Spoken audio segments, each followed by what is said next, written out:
दुश्मन के घर तूफान आया हो तो खुशी भले ना हो, दुख भी नहीं होता। आपने पुरानी कहावत जरूर सुनी होगी, दुश्मन का दुश्मन दोस्त होता है।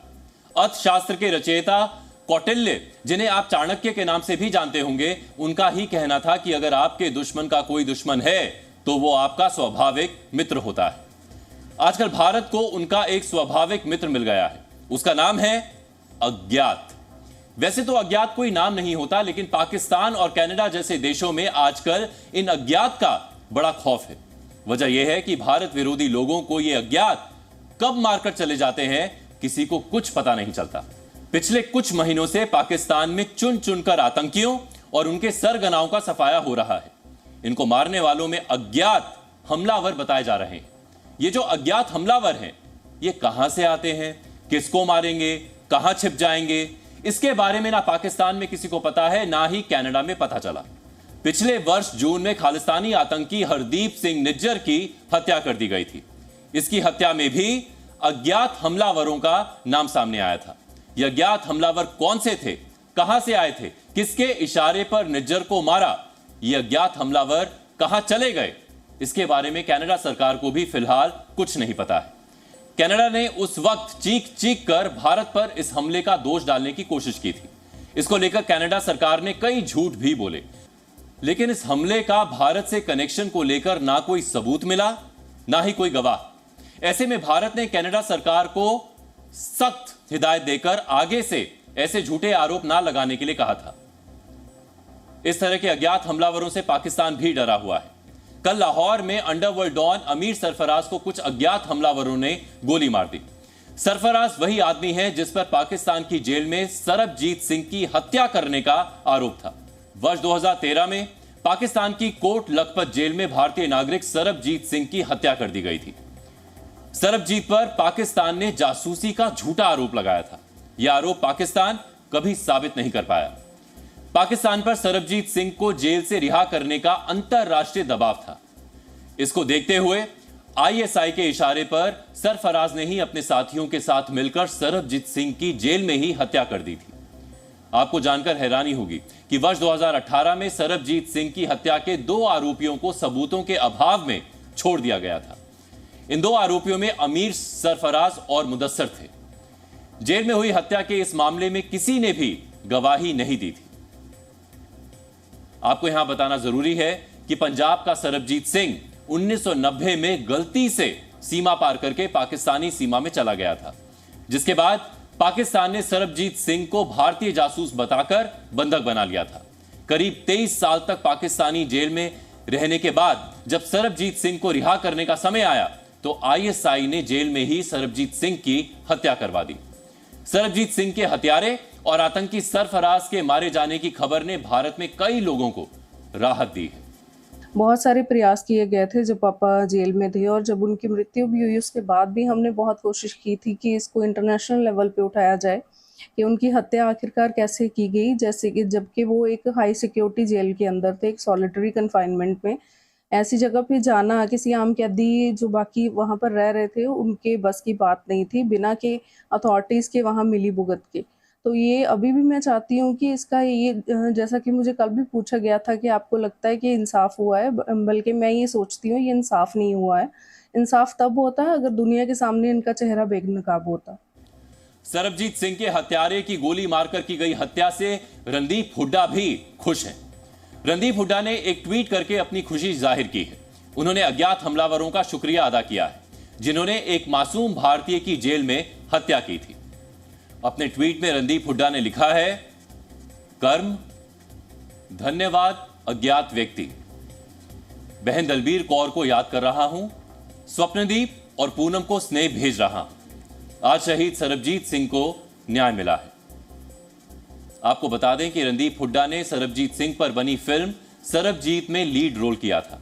इस फिल्म में सरबजीत सिंह के साथ जेल में हो रहे पाकिस्तान के जुल्मों को दिखाया गया था। पिछले काफी समय से पाकिस्तान में आतंकियों और अपराधियों की टारगेट किलिंग हो रही है। जिस तरह से पाकिस्तानी आतंकी जम्मू कश्मीर में निर्दोष नागरिकों की टारगेट किलिंग करवा रहे थे, ठीक उसी तरह से पाकिस्तान में खूंखार आतंकियों और अंडरवर्ल्ड डॉन बने अपराधियों की टारगेट किलिंग हो रही है। आतंकियों की टारगेट किलिंग से परेशान पाकिस्तान इसके पीछे भारत का हाथ बताता है, लेकिन पाकिस्तान इसको लेकर आज तक कोई सबूत पेश नहीं कर पाया। अंतरराष्ट्रीय स्तर पर भी पाकिस्तान ये बात कह रहा है कि भारत गैर कानूनी तरीके से अपने एजेंट्स के जरिए पाकिस्तान में हत्याएं करवा रहा है। इसी महीने ब्रिटिश अखबार द गार्जियन ने भारत विरोधी आतंकियों की टारगेट किलिंग को लेकर एक रिपोर्ट छापी थी। उसमें उन्होंने विदेशी धरती पर होने वाली इन हत्याओं के पीछे भारत का हाथ होने की आशंका जताई थी। द गार्जियन ने अपने रिपोर्ट में कहा था कि भारत के खुफिया एजेंट्स विदेशी धरती पर मौजूद आतंकियों को खास रणनीति के तहत निशाना बना रहे हैं। द गार्जियन ने अपनी रिपोर्ट में भारत पर पाकिस्तान में टारगेट किलिंग कराने का आरोप लगाया था। रिपोर्ट में लिखा था कि वर्ष 2019 से अब तक 20 लोगों की हत्या पाकिस्तान में की गई। रिपोर्ट में लिखा था कि भारत की खुफिया एजेंसी रॉ यानी रिसर्च एंड एनालिसिस विंग ने राष्ट्रीय सुरक्षा को ध्यान में रखते हुए वर्ष 2019 के बाद विदेशों में हत्याएं शुरू की। द गार्जियन के मुताबिक ये हत्याएं यूएई में रहने वाले भारतीय खुफिया विभाग के स्लीपर सेल ने की। द गार्जियन की रिपोर्ट में लिखा था कि स्लीपर सेल स्थानीय अपराधियों या गरीब पाकिस्तानियों को हत्या करने के लिए पैसे देता है। द गार्जियन ने अपनी रिपोर्ट में लिखा था कि भारत को पाकिस्तान और दूसरे देशों में टारगेट किलिंग का आइडिया इजरायली खुफिया एजेंसी मोसाद और रूसी खुफिया एजेंसी केजीबी से मिला है। द गार्जियन ने अपनी रिपोर्ट में यह आरोप पाकिस्तानी जांच एजेंसियों से मिले कुछ दस्तावेजों के आधार पर लिखे थे। फिर इसके बाद इसी रिपोर्ट के आधार पर पाकिस्तान ने भारत पर टारगेट किलिंग का आरोप लगाया था। पिछले कुछ महीनों में पाकिस्तान में 21 हाई प्रोफाइल आतंकी मारे जा चुके हैं। हैरानी की बात यह है कि इन सभी को अज्ञात हमलावरों ने मारा है। पाकिस्तान में आतंकियों के बीच एक डर यह भी है कि अगला नंबर किसका है और वो कब आएगा। पिछले 3 वर्षों में 20 आतंकी मारे जा चुके हैं। इनमें से ज्यादातर वो आतंकी हैं जिनका नाम भारत की वांटेड लिस्ट में शामिल है। अज्ञात हमलावर अभी तक किन किन पाकिस्तानी आतंकियों का सफाया कर चुके हैं, उनके बारे में भी हम आपको कुछ बताना चाहते हैं।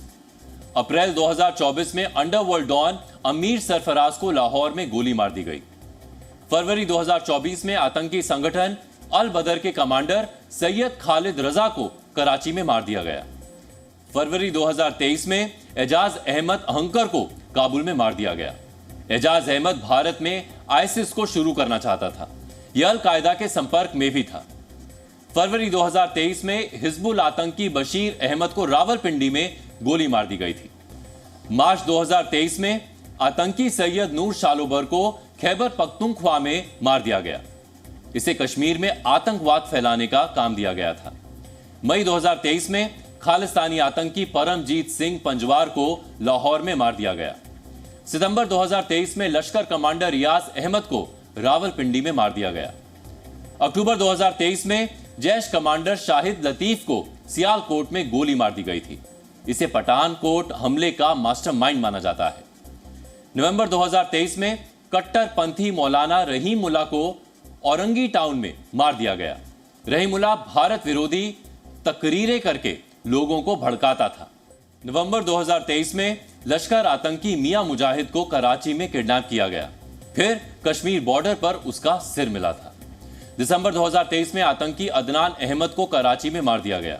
मार्च 2022 में आतंकी जाहिद अखुंद को मार दिया गया था। यह आतंकी कंधार एयर इंडिया हाईजैक में शामिल था। मार्च 2022 में ही आतंकी मिस्री जहूर इब्राहिम को कराची में मार दिया गया। जहूर एयर इंडिया हाईजैक में शामिल था। सितंबर 2019 में आईएसआई एजेंट लाल मोहम्मद को काठमांडू में मार दिया गया। लाल मोहम्मद नकली नोट भारत पहुंचाता था। इसी तरह से मौलाना जियाउर रहमान, मुफ्ती कैसर फारूकी, मुल्ला सरदार हुसैन, इन जैसे आतंकियों को भी अज्ञात हमलावरों ने मार गिराया है। देखा जाए तो अज्ञात हमलावरों का शिकार बने ये आतंकी कहीं ना कहीं भारत में किए गए आतंकी हमलों में शामिल थे। यही नहीं, अज्ञात हमलावरों का शिकार बने इन आतंकियों में से कुछ ऐसे भी थे जो भारत विरोधी गतिविधियों में शुमार थे। यही वजह है कि ऐसे आतंकी जो भारत के खिलाफ पाकिस्तानी जमीन से कुछ बड़ा करने की साजिश रच रहे हैं, उनमें डर का माहौल है।